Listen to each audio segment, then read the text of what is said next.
मला यूट्यूब चॅनलला खूप जणांची कमेंट आलेली की ताई तुम्ही कढी पकोडेवाली खूपच चांगली बनवताय, तर एकदा रेसिपी पण होऊन जाऊ द्या, टाका ना एकदा रेसिपी बोललेली मला.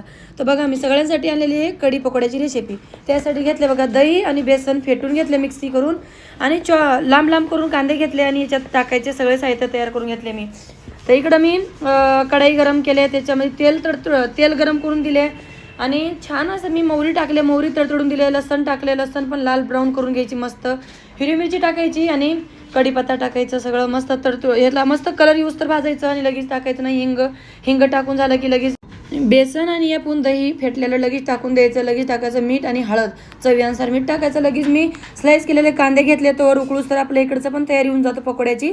आणि ओवा क्रश करून टाकले, लसण अद्रकची पेस्ट टाकले आणि मी कोथिंबीर टाकली, थोडीशी मिरची पावडर पण टाकायची, खूप छान अशी चव येते.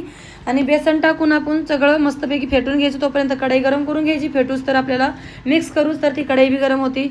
पटापट असं बघायचं, थोडंसं टाकून बघायचं की तेल आपलं गरम झालं की नाही झालं. कडकडीत गरम झालेलं तेल एक एक सारे पकोडे टाकून घ्यायचं त्याच्यामध्ये आणि मस्तपैकी तळून घ्यायचं. हे तळूस तर माझ्या यूट्यूब चॅनलला खूप सारा सपोर्ट द्या तुमचा. आणि माझ्या रेसिपी टाकलं की मला सपोर्टच भेटत नाही आहे, म्हणून मला रेसिपी टाकायची इच्छा बी होत नाही. त्याच्यामुळं तुम्ही खूप सारे कमेंट करता म्हणून आज मी फायनली टाकले रेसिपी. तर मला खूप सपोर्ट करा. आणि तळलेले सारे पकोडे आपण त्याच्यामध्ये टाकून घ्यायचं, भाजी उकळत्या कढीमध्ये टाकून घ्यायचं आणि लगेच फोडणीची तयारी करायची. फोडणीसाठी तेल टाकायचं, गरम करायचं, मोहरी टाकायची, जिरा टाकायचं आणि लगेच मेथीदाणे टाकून द्यायचं. हे सगळं तळतळून घ्यायचं मस्तपैकी असं.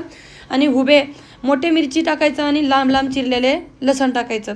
हे सगळं लाल करून घ्यायचं मस्तपैकी आणि लगेच टाकायचं त्याच्यामध्ये चॉप करून ठेवलेले कढीपत्ता आणि मिरची पावडर टाकायचं वरून, तर याचं मस्त येते. आणि पटकन छान असा कलर दिसतो याचा. पटकन भात बनवा आणि भातवर मस्तपैकी खा. खूपच चविष्ट आणि छान कढी.